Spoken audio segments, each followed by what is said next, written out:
Bismillahirrahmanirrahim. Assalamualaikum warahmatullahi wabarakatuh. Waalaikumsalam warahmatullahi wabarakatuh. Salam sehat Salam tanpa sehat. narkoba. Jumpa lagi di program acara obrolan asik bersama saya Ahmad Sunarto dan tentunya masih di podcast kesayangan kita semua, podcast BNNP Sultra. Di podcast kami kali ini kita akan berbagi informasi menarik tentang bahaya narkoba dan program-program di BNP Sultra. Di segmen kita kali ini saya ditemenin seorang narasumber yang luar biasa, siap. yaitu Bapak Lamala SKM MSc. Beliau adalah koordinator rehabilitasi BNNP Provinsi Sulawesi Tenggara. Assalamualaikum, Pak.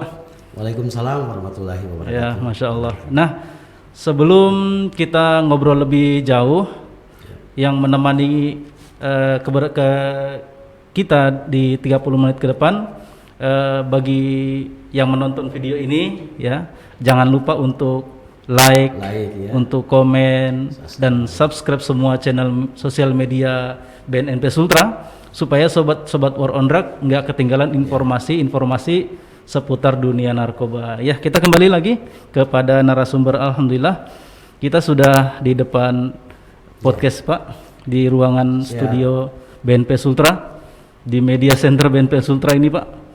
Ini pertemuan yang kedua setelah Bapak Jenderal, Pak. Alhamdulillah. Iya, jadi saya sangat beruntung sekali bisa kehadiran narasumber yang luar biasa, Bapak Koordinator Rehabilitasi BNN Provinsi Sulawesi Tenggara, Pak. Jadi kalau saya dengar koordinator rehabilitasi itu, wah, saya orang yang beruntung, Pak, bertemu dengan Bapak di dalam satu kegiatan podcast kita kali ini, Pak. Bagaimana keadaannya Bapak sekarang, Pak? Alhamdulillah sehat. Sehat ya, mudah-mudahan. Saya lihat tambah ceria, tambah segar, Pak. Nggak apa-apa, ini buka masker, Pak, ya. Sehat. Buka masker. Ya, saya juga udah buka masker. Iya. Jadi sekali lagi buat teman-teman yang nonton video ini bisa di-share, Pak, ya. Mudah-mudahan di podcast kita kali ini kita bisa memberikan informasi tentang apa itu sebenarnya pelayanan rehabilitasi, karena tema yang akan kita angkat dalam kesempatan podcast kita kali ini adalah layanan rehabilitasi bagian dari program strategi War on Drugs. Jadi bagaimana sih rehabilitasi ini, apa sih korelasinya dengan War on Drugs ini, Pak? Gitu. Jadi pertama saya ingin bertanya dulu, Pak. Pak. Rehabilitasi sudah seberapa jauh dan seberapa banyak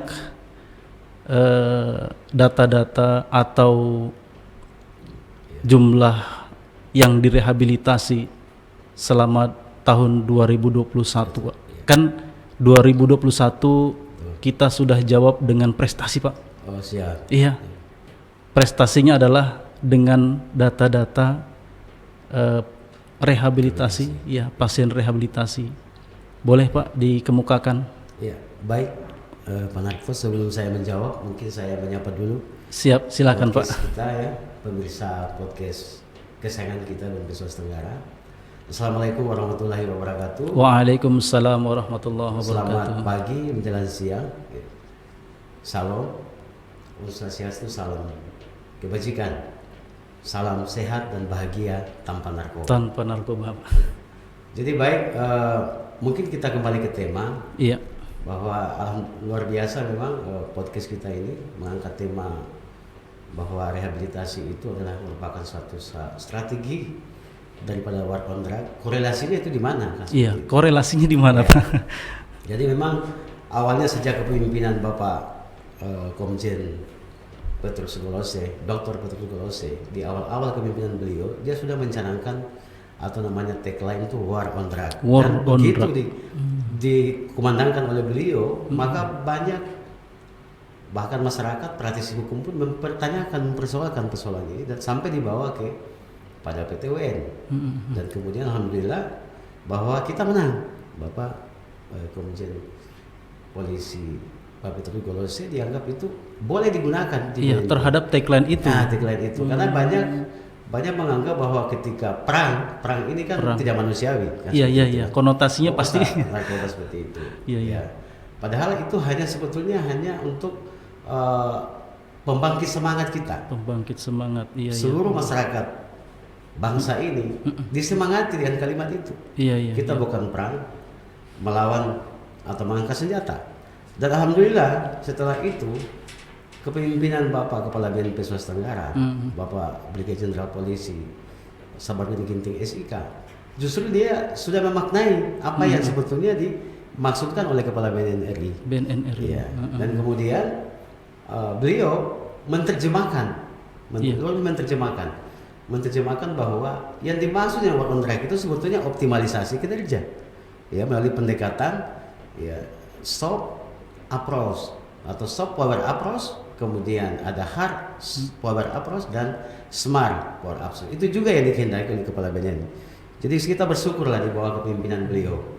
Jadi Kemudian penjabaran war sekarang- on drug itu, ya. Pak, bukan perang Bukan sesungguhnya, sesungguhnya Pak. mengangkat senjata. bukan. Karena memang diawali dengan apa yang disampaikan oleh Presiden Jokowi, mengatakan bahwa kita sekarang ini darurat narkoba. Darurat Kalau narkoba, darurat kita iya. perang, tapi perang dengan makna yang tentunya yang berbeda. Harfiahnya iya. perang itu bukan mengangkat senjata. seperti Iya, itu. betul. Terus di mana sekarang korelasinya rehabilitasi? Nah, di sini kita lihat bahwa optimalisasi kinerja kita atau program P4GN itu Iya. adalah dengan tagline war on drug, maka pendekatannya adalah soft, Soft ya, approach, soft power approach. power approach. Nah, di mana itu kan pencegahan. Kalau kita P4GN, pencegahan dan pemberantasan penyalahgunaan dan peredaran gelap narkoba. Maka pencegahan ini sebetulnya dimaknai bahwa ada sisi rehabilitasi di situ. Rehabilitasi itu adalah pencegahan, ya. Dalam sisi kesehatan penyakit, karena kita kan memang kalau kita berbicara penyakit, maka ada namanya pencegahan yang selain ada promotif, ada preventif, ada kuratif. Kuratif ini adalah kita pengobatan. Jadi makanya dibilang rehabilitasi. Jadi itu pengobatan, pendekatan kesehatan. Apa makna lebih jauhnya bahwa dengan kita mengobati pecandu narkoba, kita harapkan dia bisa pulih. Kalau pulih, berarti pesan kita atau memesan daya pesan narkobanya itu akan menurun. Kalau menurun, pasti supply juga kan menurun. Jadi ada korelasi seperti itu. Jadi samalah kalau kita merehabilitasi orang, karena yang namanya pecandu narkoba atau yang namanya demand yang terbesar itu adalah pecandu. Demand. Permintaan untuk narkoba itu pecandu, ya. Kalau yang sehat mungkin itu tidak secara langsung, tapi kalau pecandu secara langsung pesan narkoba. Dengan tingginya pemesanan narkoba atau pecandu semakin banyak, maka supply juga akan semakin banyak. Jadi hukum dagang lah. Iya, kesimpulan dari korelasi antara rehabilitasi dengan war on drug itu adalah sinergitas, ya. Sinergitas program dari war on drug itu adalah dalam rangka salah satunya adalah rehabilitasi. Gitu, ya. Terus kemudian berbicara rehabilitasi, Pak, saya menarik sekali. Jadi beberapa penyampaian Bapak di media, baik itu di media internal BNN Provinsi Sultra atau di media eksternal, Pak, itu dari sekian jumlah pasien rehabilitasi, Bapak sudah ungkapkan, boleh Pak disampaikan lagi di sini. Baik. Terus kemudian sampai sekarang perkembangannya seperti apa itu, Pak? Kan masyarakat ingin tahu nih. Betul. Bener nggak sih direhabilitasi? Terus gimana sih output dari hasil rehabilitasinya gitu? Betul. Silakan, Pak. Jadi memang ketika bicara rehabilitasi, memang ini sebetulnya bagi masyarakat umum itu memang menjadi sepertinya kayak apa ya, apakah mungkin mereka tidak terlalu percaya itu rehabilitasi seperti apa, ya. Tetapi mungkin kalau bagi pecandu tentunya dia paham itu rehabilitasi seperti apa, ya. Cuma persoalannya memang aksesnya itu untuk ke tempat rehabilitasi itu masih sangat terbatas, ya. Di samping mungkin ada stigma negatif yang berkembang di masyarakat, ya bahwa kalau saya pun juga ke tempat atau ke BNN atau ke tempat rehabilitasi, saya bukan diobati malah ditangkap, kan seperti itu. Iya.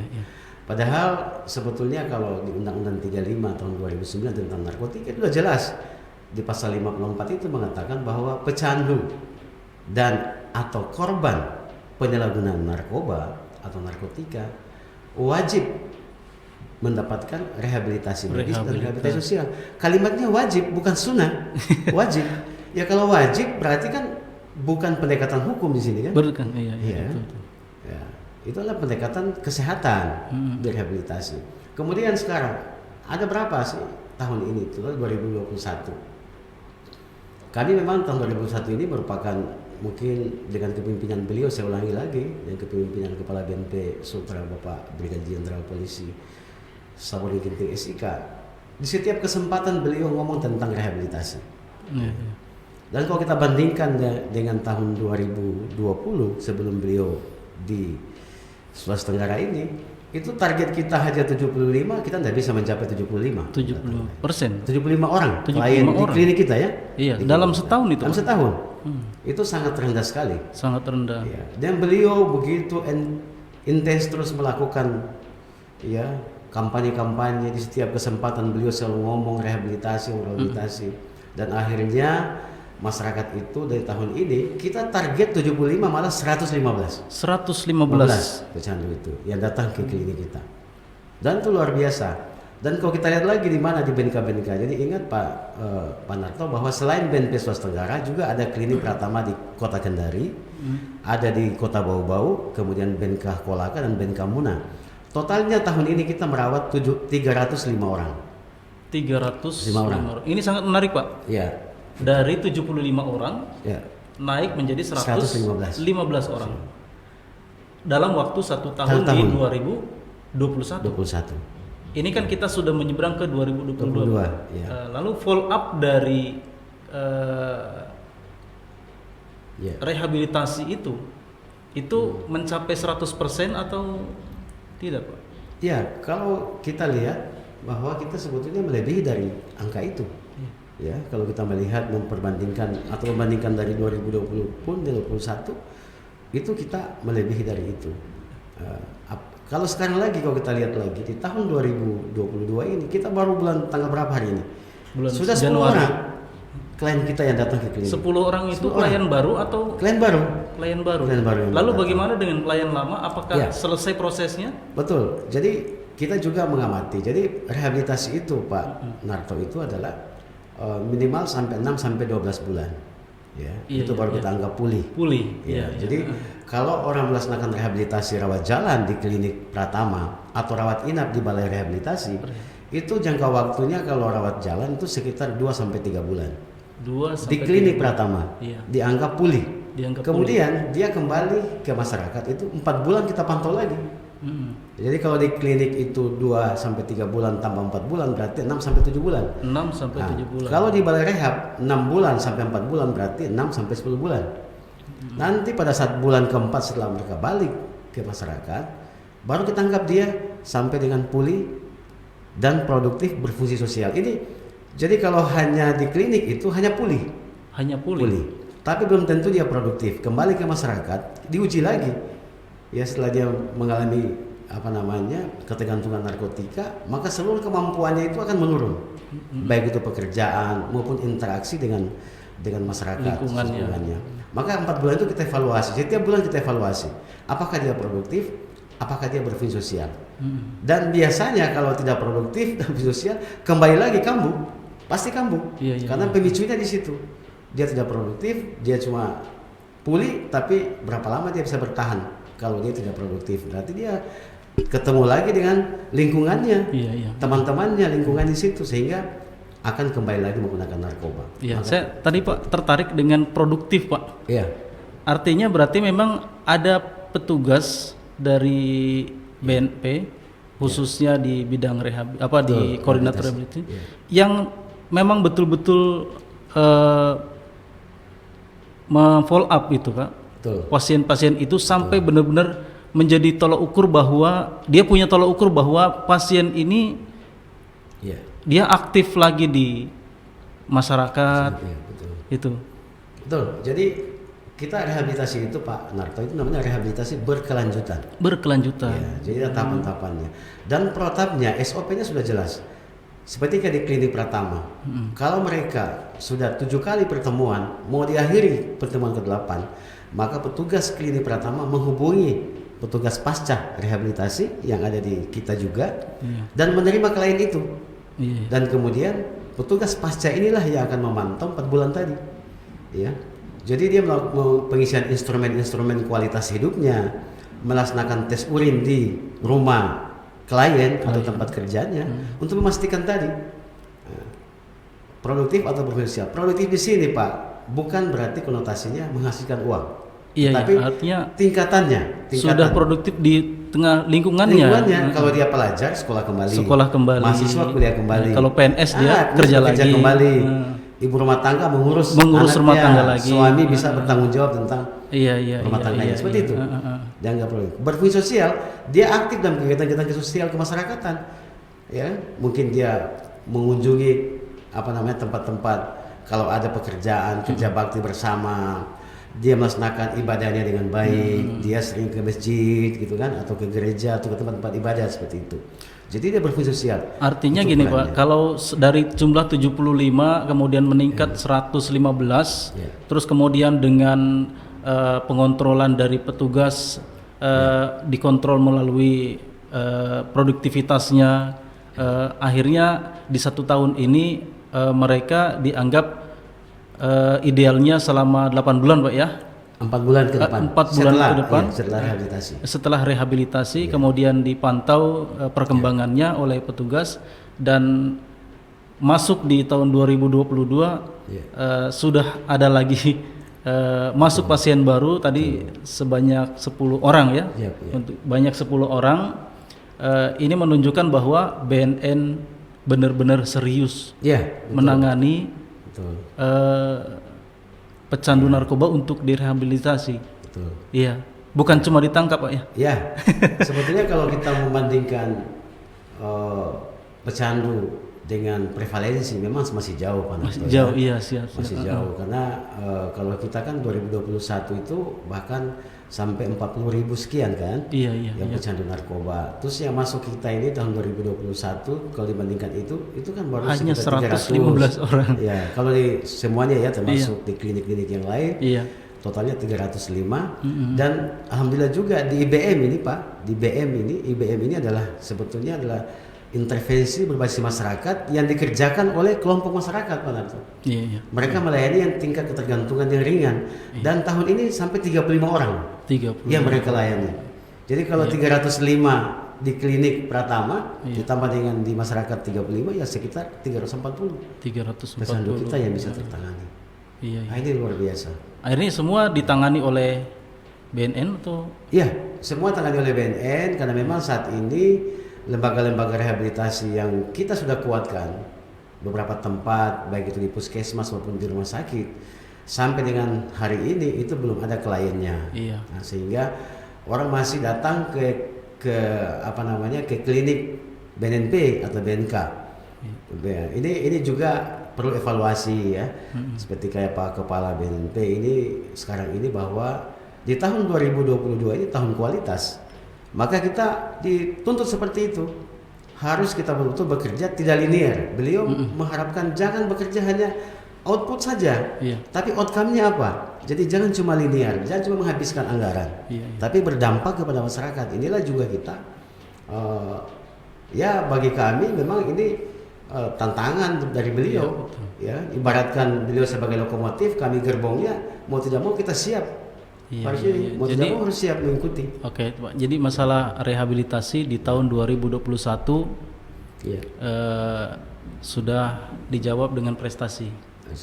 Lalu bagaimana dengan artinya gini Pak, di 2021 ini kan sudah kita lewati beberapa tantangan-tantangan Pak ya.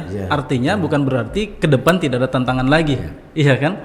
Apa tantangan ke depan Pak untuk melaksanakan tugas rehabilitasi ini Pak? Betul. Jadi sebetulnya tantangan kita sebetulnya Pak ke depan untuk rehabilitasi itu terkait dengan aksesibilitasnya Pak. aksesibilitas dan akseptabilitas. Aksesibilitasnya ini kan bagaimana kemampuan masyarakat itu mengakses layanan itu masih sangat rendah. Tantangan kita, tentunya kita tidak menyalahkan masyarakat, tetapi kita perlu menyediakan tempat-tempat layanan. Ya, jangan cuma ada di klinik Pratama, di BNP, tapi kita kembangkan di layanan kesehatan umum seperti rumah sakit dan puskesmas. Walaupun sebetulnya kami di saat ini itu sudah 39 tempat rehabilitasi yang kita kuatkan, ya, 39 tempat rehabilitasi yang kita kuatkan, dan yang operasional itu memang masih berkisar kita di klinik Pratama, BNP dan BNK.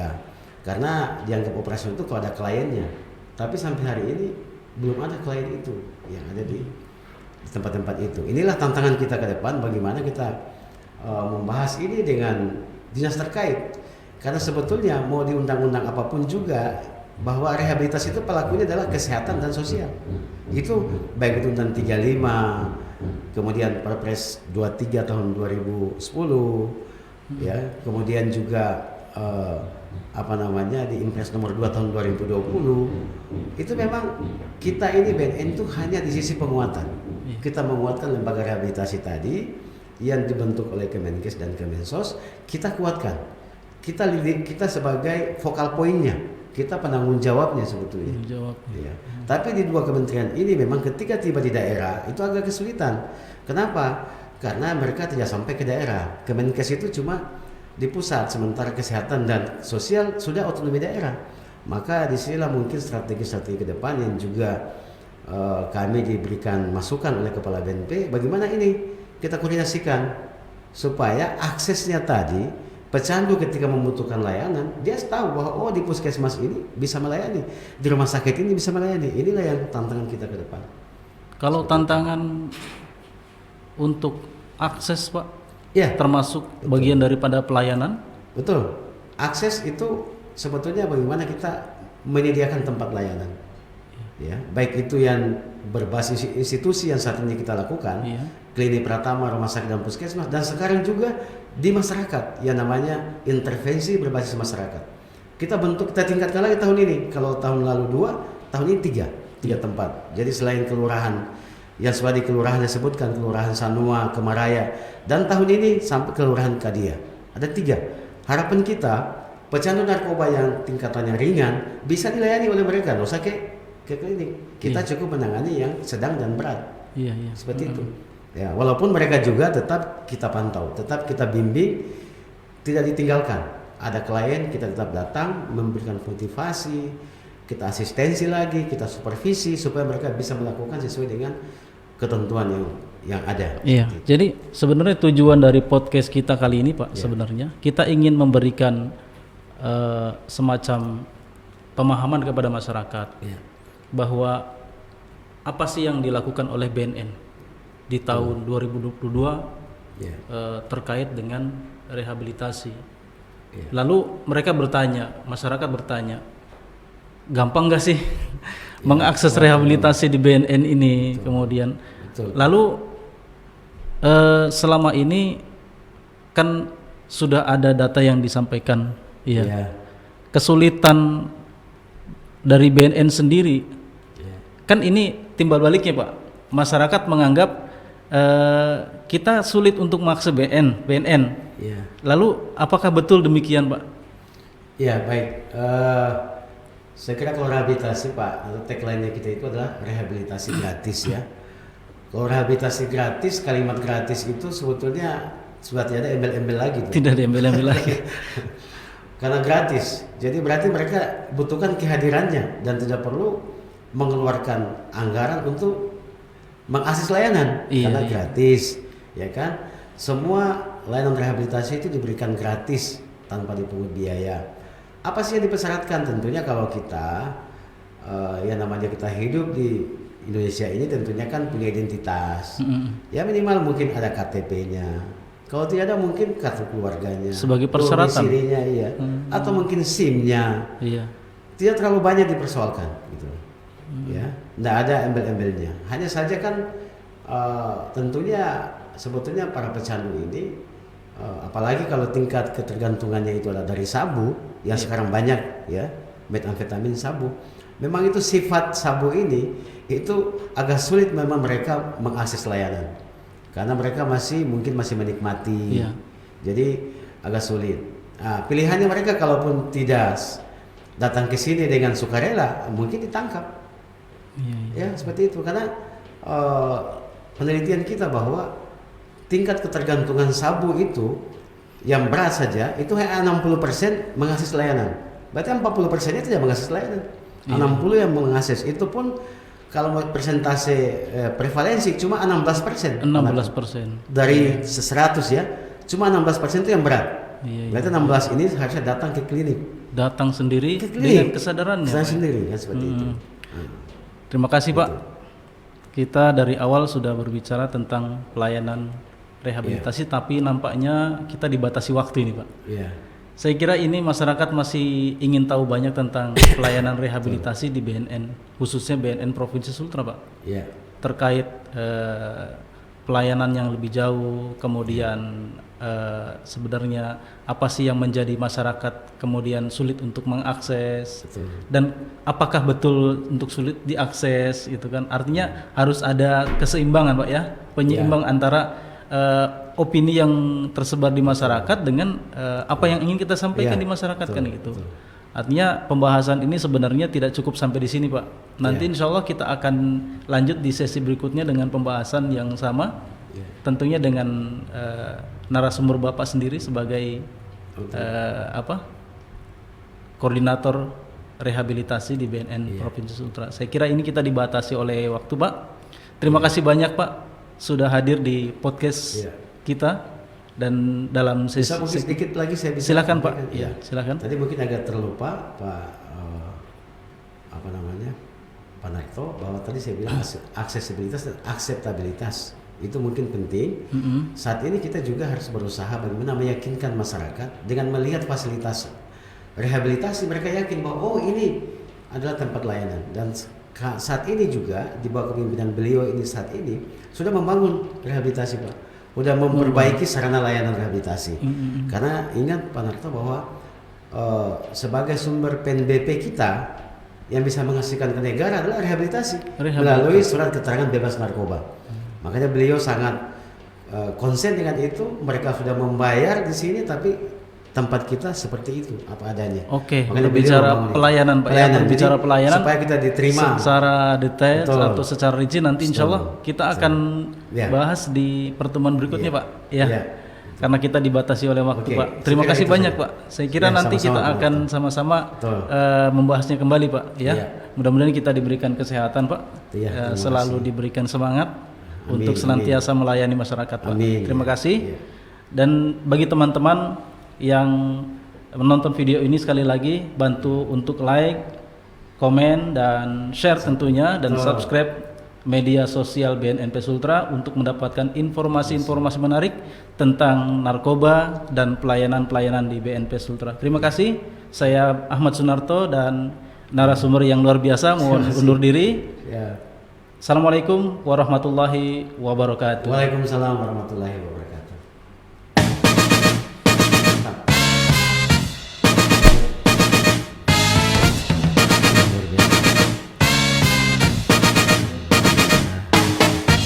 Artinya kita jangan ungkap semua Pak.